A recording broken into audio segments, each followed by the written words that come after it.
Kerusakan alam dapat terjadi karena bencana alam itu sendiri dan ulah manusia. Hal yang sangat mungkin terjadi di negara kepulauan seperti Indonesia ini. Pemandangan ini bisa terjadi di mana saja, bahkan mungkin ada di dekat kita.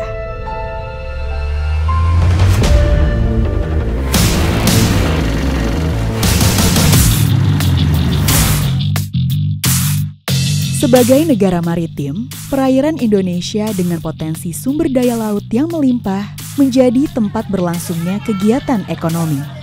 Transportasi laut memiliki beragam fungsi, seperti industri pembuatan kapal, industri logistik pengiriman barang, wisata bahari, dan masih banyak lagi. Banyaknya aktivitas kelautan itu membuat ada banyak pula peluang terjadi kecelakaan. Kecelakaan laut bisa terjadi karena kelebihan muatan orang atau barang dari daya angkut yang ditetapkan. Hal itu bisa disebabkan oleh banyak hal, di antaranya faktor manusia dan juga faktor alam yang tak terhindarkan. Seperti halnya yang terjadi di September 2021. Kecelakaan kapal kandas terjadi di perairan Kabupaten Morowali, Sulawesi Tengah. Pada tanggal 10 September 2021, kami dapat laporan dari masyarakat Desa Padabaho. Setelah mendapat informasi awal, kami langsung ke TKP bersama dengan aparat desa. Waktu itu kita berkoordinasi dengan Angkatan Laut Morowali, kemudian Pos Polairut Kurisa, Kabupaten Morowali. Selanjutnya kami turun bersama-sama untuk melihat langsung kondisi tongkang yang dilaporkan oleh masyarakat bahwa ada tongkang di perairan Padabaho yang sedang kandas. Masyarakat ada sebagian yang kaget karena ada tumpahan waktu itu, tumpahan ore nikel. Pada saat itu di sekitaran perairan bahkan ada nelayan yang terdampak dekat dengan terjadinya kapal kandas tersebut, yaitu bagang nelayan itu yang terkena dampak dan sampai bagang tersebut tidak bisa lagi beroperasi karena diakibatkan perairan yang sudah berubah. Muatan nikel itu sekitar 7.000 metrik ton, jadi tidak semuanya langsung jatuh ke laut, tapi pelan-pelan. Jadi ada beberapa sekitar seminggu lebih itu air laut itu cenderung berwarna merah. Dari peristiwa tersebut, tumpahan muatan ke dasar laut pun tak terhindarkan hingga menutupi terumbu karang. Dilaporkan kerusakan terumbu karang dengan luas total 2.053 meter persegi. Laut Morowali yang menyimpan keanekaragaman hayati seperti udang, kepiting bakau, dan berbagai jenis burung bisa ikut terancam jika wilayah perairan Morowali tercemar dengan nikel ore dan limbah lainnya.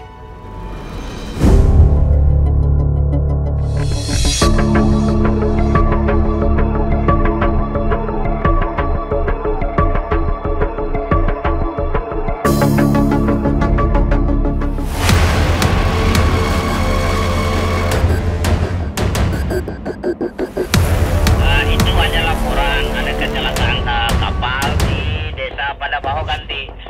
Baik. Ada lagi tongkang yang kondisinya patah, kemudian sementara akan bergerak ke perairan Desa Padabaho. Pada saat di tengah perjalanan, kami waktu itu bersama-sama dengan Polair, kami langsung mengikuti kapal yang patah tersebut. Cap nanti mengarah, ambil haluan kiri nanti ke perairan Padabaho. Di situ barusan ada laporan ada kapal tongkang yang dicurigai sementara kandas dan buangan ornya sementara tertumpah ke laut. Ya, persiapan tali-tali dirapikan memang sandar.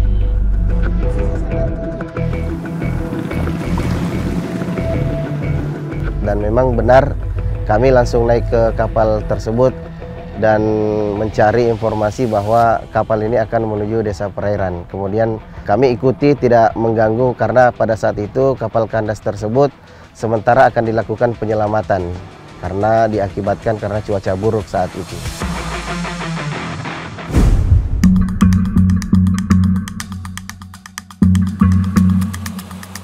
Sebagai wilayah perairan dengan tingkat produktivitas tinggi, kawasan Morowali menjadi salah satu wilayah lumbung perikanan di Sulawesi. Oleh karena itu, peristiwa kapal kandas yang berdampak terhadap keberadaan ekosistem pesisir dan penurunan kualitas lingkungan perairan, kedepannya akan berdampak juga terhadap produksi perikanan. Ancaman yang bisa terjadi kapan saja. Ekosistem yang akan terdampak itu tergantung dari jenis ekosistemnya. Karena ekosistem terumbu karang itu memiliki jasa ekosistem yang dinamakan dengan provisioning services dan juga habitat services. Nah, biota yang terdampak itu biasanya terkait dengan misalnya lobster, ikan kerapu, ikan kakap misalnya, kemudian juga ada ikan ekor kuning. Karena yang terdampak adalah ekosistem, itu ada 4 jasa ekosistem yang kemudian terkait dengan keberadaan ekosistem terumbu karang. Yang pertama adalah jasa provisioning services namanya, jasa penyediaan atau produksi yang dihasilkan dari ekosistem karang tersebut. Kemudian ada jasa pengaturan, kemudian ada jasa habitat, dalam hal ini disebutnya adalah supporting services. Lalu kemudian ada jasa yang dinamakan jasa kultur atau jasa informasi sebetulnya. Yang dari konten ini dia bisa hilang akibat adanya kegiatan yang menyebabkan kerusakan terhadap terumbu karang tersebut. Nah, terkait dengan ekonomi tentu saja basisnya segenap macam barang dan jasa yang dihasilkan oleh ekosistem terumbu karang kemudian dinilai dengan menggunakan namanya valuasi ekonomi sumber daya pesisir dan laut. Ada beberapa teknik yang kemudian bisa dijadikan alat untuk mengukur. Tentu saja bahasanya adalah bagaimana memonetarisasi jasa-jasa tadi itu untuk bisa menghasilkan nilai. Ketika nilai itu kemudian terdampak, nah itulah kemudian yang menghadirkan perekonomian wilayah sekitarnya akan terdampak juga. Perhitungan yang kami lakukan tentu saja berdasarkan satu, terkait dengan jasa ekologi. Nah, jasa ekologi ini basisnya adalah seberapa luas yang terdampak, kemudian dicari luasan namanya tutupan karangnya, percent cover. Nah, dari situ kemudian dicari juga mortality-nya dari ekosistem yang terdampak tadi. Sehingga perkaliannya adalah area yang terdampak tadi dikalikan dengan persentasi tutupan karangnya, dikali dengan mortality rate-nya, sehingga diperoleh namanya luasan yang dapat diklaim. Untuk luasan yang dapat diklaim, tentu saja basisnya tadi dikalikan lagi dengan nilai ekonomi ekologi dari ekosistem terumbu karang. Nah, tadi saya sudah sebutkan bahwa untuk menghitung nilai kehilangan ini basisnya dengan menggunakan perhitungan valuasi ekonomi. Hadirnya valuasi ekonominya nanti akan keluar rupiah per satuan meter persegi biasanya ya per tahun dikali dengan durasi berapa lama dari ekosistem tersebut akan hilang, seperti itu. Jadi perhitungannya luasan yang dapat diklaim dikali dengan nilai dari ekosistem terumbu karangnya dikali dengan durasinya, sehingga keluarlah angka yang dinamakan nilai jasa ekosistem yang hilang.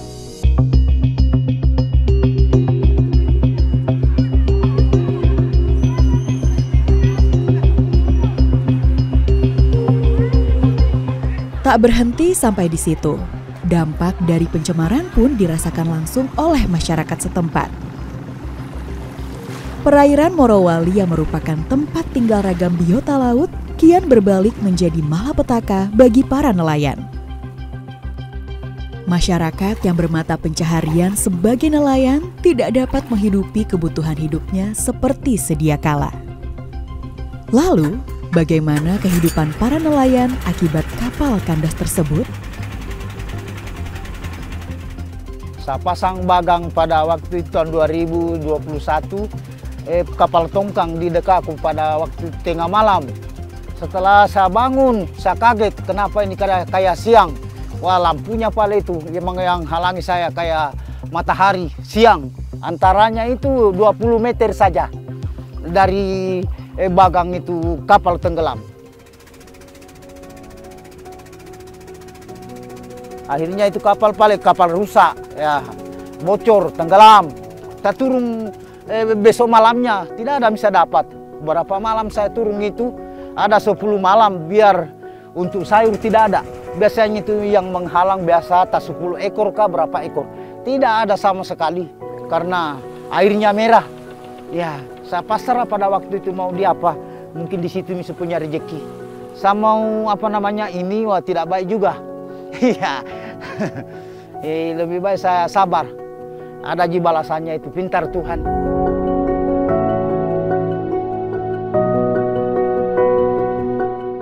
Beberapa kerugian yang muncul karena peristiwa kapal kandas yang tak terduga ini ditindaklanjuti oleh Kementerian Kelautan dan Perikanan.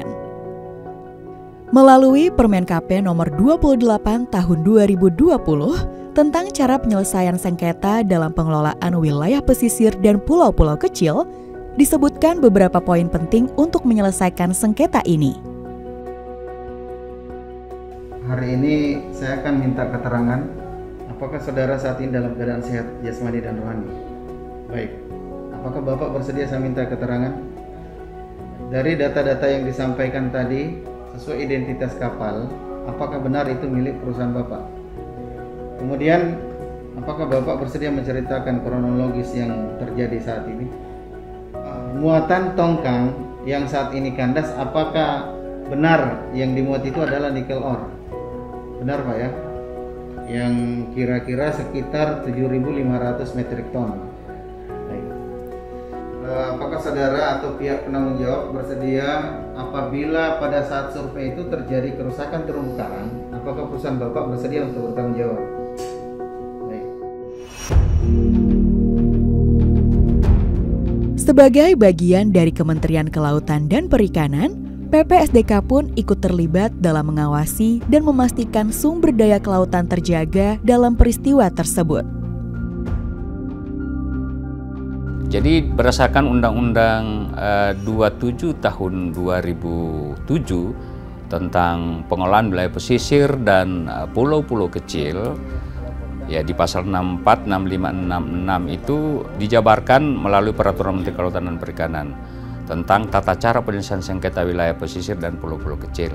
Langkah teknis yang dilakukan ada 4 step. Langkah awal yang kami tempuh, kami mendapatkan laporan dari PSDKP Morowali yang disampaikan langsung, kami tindak lanjuti.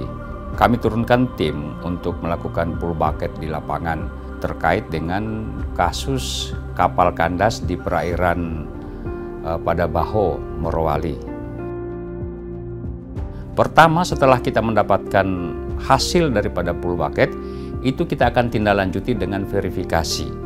Melaksanakan survei dengan melibatkan tim dari Kementerian Kelautan dan Perikanan, terutama dari Direktorat Pengawasan Pengelolaan Sumber Daya Kelautan, kemudian dengan tim ahli yang independen yang ditunjuk oleh Direktur Jenderal PSDKP. Tim ahli yang ditunjuk ini nanti akan berkolaborasi juga dengan tim ahli yang ditunjuk oleh perwakilan perusahaan. Verifikasi ini penting sebagai langkah awal kita untuk membuktikan terkait dengan luasan daripada dampak yang ditimbulkan terhadap kerusakan ekosistem terumbu karang. Kemudian yang berikut, setelah kita melakukan verifikasi, kita tindak lanjuti pada tahap klarifikasi. Mencocokkan data yang ada dari hasil verifikasi tadi yang dilakukan oleh tim ahli independen yang mewakili pemerintah dan juga tim ahli daripada perusahaan. Dampak yang ditimbulkan oleh kapal kandas tersebut terhadap kerusakan ekosistemnya, kemudian kerugian masyarakatnya, nilai yang harus dilakukan untuk memulihkan atau katakanlah merestorasi kerusakan lingkungan tersebut. Pada tahap klarifikasi apabila dia setuju kedua belah pihak, kita akan tindak lanjuti pada tahap negosiasi. Nah, tahap negosiasi ini adalah untuk menentukan nilai real kerugian yang diakibatkan. Terumbu karang itu ada yang ketutupan 100%, ada yang 80%, 60%, 40%, sampai 20%. Kemudian itu akan dihitung, diakumulasikan dalam nilai rupiah. Di dalam aturan yang ada, pemulihan lingkungan tersebut itu ada yang 15 tahun, ada yang 10 tahun, kemudian ada yang 5 tahun. Nah, ini dinegosiasikan nilai yang harus dibayar oleh pelaku usaha terhadap restorasi. Kemudian valuasi ekonomi, dampak langsung ataupun tidak langsung terhadap masyarakat nelayan, terutama masyarakat nelayan dan pesisir terhadap kasus kapal kandas tersebut. Setelah negosiasi, itu akan dilanjutkan dengan yang namanya penetapan besaran nilai kerugian yang diakibatkan oleh kasus kapal kandas. Jadi ada 4 hal yang dibayarkan. Pertama adalah keuangan yang kita keluarkan dalam tahap verifikasi, klarifikasi, sampai negosiasi, berapa jumlah. Contoh kasus misalnya di Morowali, kita itu menghabiskan anggaran APBN kurang lebih 200-300 juta. Nilai kerusakannya itu tergantung luas daripada kerusakan terumbu karangnya. Berapa ganti kerugian terhadap pemulihan ekosistem yang terdampak.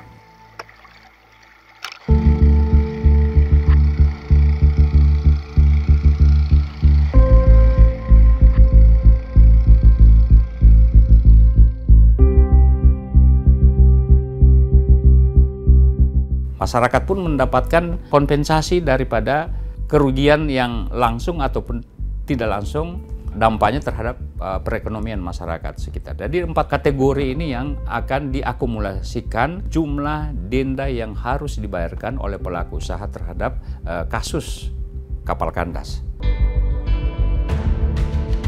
Apabila mereka menaati prosedur tersebut, step-step ini harus mereka ikuti. Nah, tentunya kita sebagai pemerintah untuk memberi keyakinan bahwa mereka bertanggung jawab harus mendapatkan surat yang disebut dengan LOU, ya, Letter of Undertaking, sebagai bukti pertanggungjawaban pihak pelaku usaha, pihak perusahaan terhadap kerusakan yang ditimbulkan.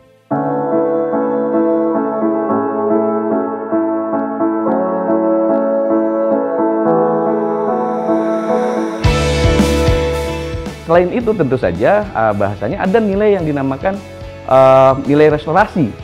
Kenapa harus direstorasi? Karena masyarakat di sana akan kehilangan kesempatan untuk bisa memperoleh manfaat dari keberadaan ekosistem terumbu karang. Sehingga dia harus direstorasi dengan menggunakan teknik yang dinamakan dengan rehabilitasi karang. Nah, untuk mencapai rehabilitasi ini tentu saja memerlukan beberapa cost, namanya pendekatan cost based project. Durasinya tentu saja dihubungkan dengan seberapa lama dia akan hilang, begitu, yang kemudian dijadikan sebagai nilai rehabilitasi.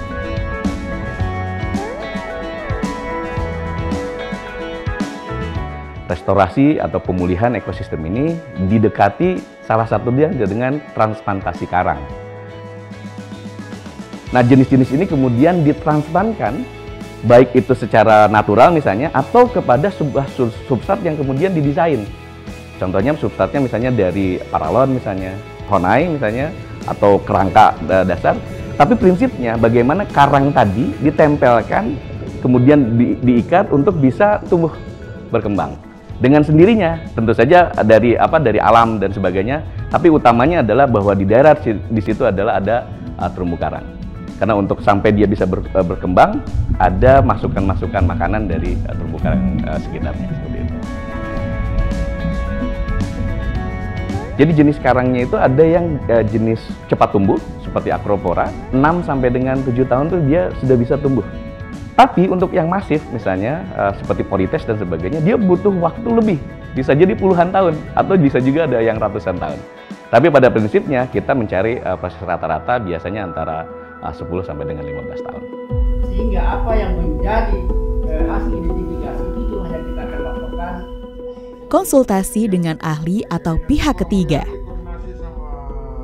Lalu konsiliasi, negosiasi, dan mediasi.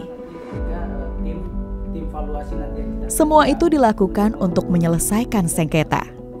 demi mencapai tujuan KKP dalam menyelesaikan sengketa di luar pengadilan. Berdasarkan dengan Peraturan Menteri Kelautan Perikanan Nomor 28 Tahun 2020 tentang tata cara penyelesaian sengketa dalam pengolahan wilayah pesisir dan pulau-pulau kecil dalam rangka pengawasan khususnya di bidang kelautan. Nah, dihadapkan dengan adanya kejadian kapal kandas di wilayah Morowali, Sulawesi Tengah.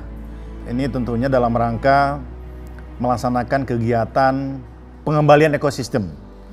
Nah, ini sesuai dengan komitmen Bapak Menteri Kelautan Perikanan, beliau mengedepankan ekologi menjadi panglimanya.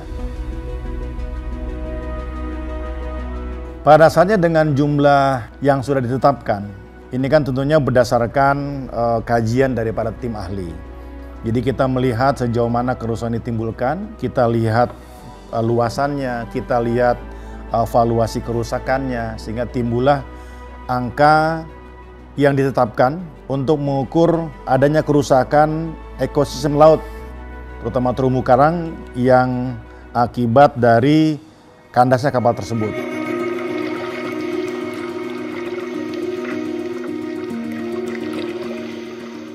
Nah, mengacu kepada penyelesaiannya yang kita selesaikan dengan cara penyelesaian di luar sidang, yang melakukan adanya kerusakan di wilayah pesisir dan pulau-pulau kecil, khususnya terumbu karang, ini kita dorong supaya betul-betul ada pemahaman yang timbul dari kesadaran bahwa mereka telah melakukan tindakan yang secara langsung maupun tidak langsung berakibat adanya kerusakan ekologi laut. Nah, ini kita atur sedemikian rupa sehingga pemahaman bahwa perlu adanya penggantian akibat kerusakan lingkungan, ini kita dorong supaya mereka bertanggung jawab memberikan pemulihan daripada terumbu karang yang mereka rusak. Keberadaan dari kegiatan tersebut itu akan menghadirkan yang dinamakan dengan biaya kelembagaan. Negara dalam hal ini misalnya datang ke sana kan memerlukan pembiayaan tuh. Nah, biaya-biaya ini itulah yang kemudian dibebankan juga kepada perusahaan tanda kutip ya yang melakukan kegiatan yang merugikan tadi itu, seperti itu. Kalau di situ misalnya ada masyarakat yang kemudian terdampak secara langsung, itu juga akan menjadi salah satu cara kita untuk bisa menghitungkan. Ahli dalam hal ini mencoba untuk menjadi jembatan dari para masyarakat dalam hal ini untuk bisa mengklaimkan kepada perusahaan yang dimaksud.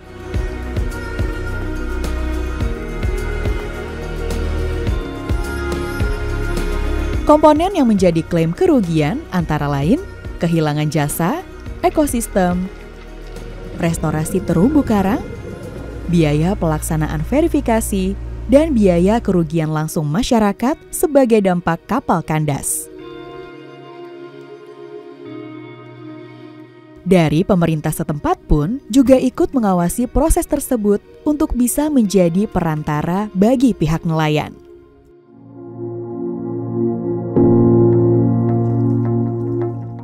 Tentu kalau kita melihat dari dampak yang ditimbulkan, ini sangat mempengaruhi ekosistem laut kita yang kemudian mempengaruhi aktivitas para nelayan di daerah kami. Juga terhadap terumbu karang kita yang di Morowali, dan ini salah satu sebagai potensi pendukung ya ekosistem laut kami, sehingga nelayan-nelayan kami masih bisa menangkap ikan dengan baik.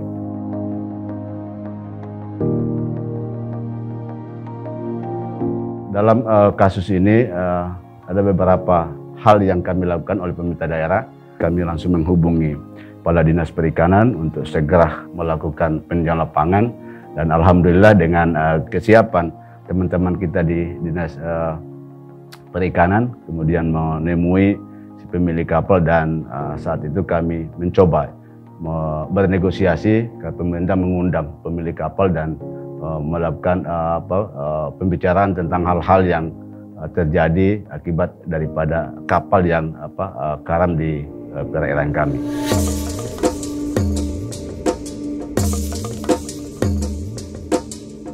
Kalau kita bicara kompensasi, maka yang kami jadikan standar adalah dengan nilai kerugian. Ya.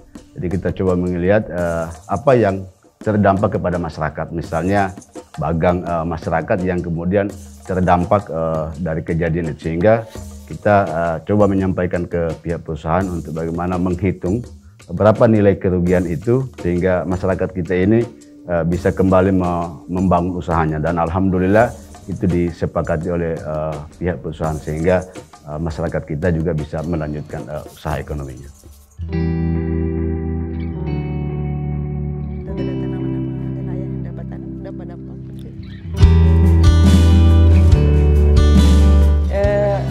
Minta waktunya sebentar, Pak.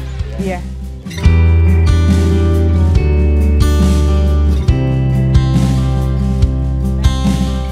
Lalu Dinas Perikanan turun melihat lokasi.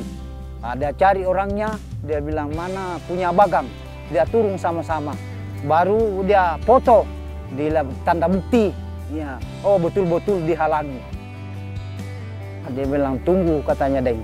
Ya, saya uruskan, siapa tahu bisa keluar. Ya, pengganti ruginya.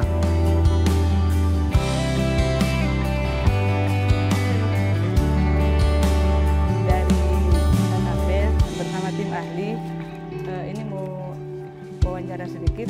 Kadang kita memancing itu dapat 10 kilo, 20 kilo. Satu kali melautnya ya, satu kali turunnya sebelum ada kapal tenggelam gitu. Oh, iya. Sebentar ya Pak. Pengusaha ini cukup kooperatif ya, untuk kita duduk bersama-sama menyelesaikan masalah atau dampak-dampak yang ditimbulkan. Jadi apa yang sudah dilakukan oleh pihak kementerian selama ini dalam hal penanganan masalah-masalah seperti yang terjadi Morowali, kami melihat dari hasil penanganan itu bahwa betul-betul apa yang sudah disepakati melalui mediasi Kementerian Kelautan itu dilaksanakan oleh pihak yang dibebankan untuk menanggulangi semua kerusakan itu, dan masyarakat hari ini juga sudah menerima dan sudah bisa memanfaatkan dari hasil atau bantuan atau ganti rugi yang diberikan oleh pihak ketiga tadi itu.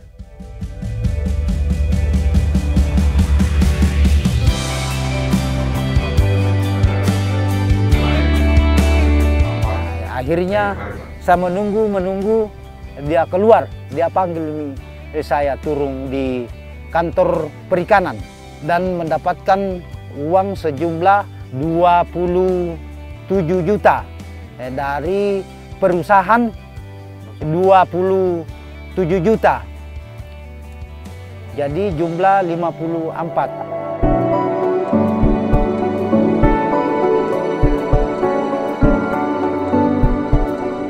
Penyelesaian sengketa di luar sidang ini kita kedepankan, tentunya ada pemahaman yang betul-betul clear antara pelaku dan juga tim ahli yang menjadi perwakilan daripada KKP, adanya kerusakan lingkungan yang perlu direstorasi, kemudian akibat yang ditimbulkan kemudian berimbas kepada terganggunya mata pencarian masyarakat. Ini yang kita kedepankan, kita dorong. Karena kebanyakan kita dorong dengan pidana tentunya bukan lebih ke arah kita merestorasi ekologi, tapi malah juga akan mematikan dunia usaha. Sehingga kita jaga bersama untuk sumber daya kelautan dan perikanan yang ada di Indonesia.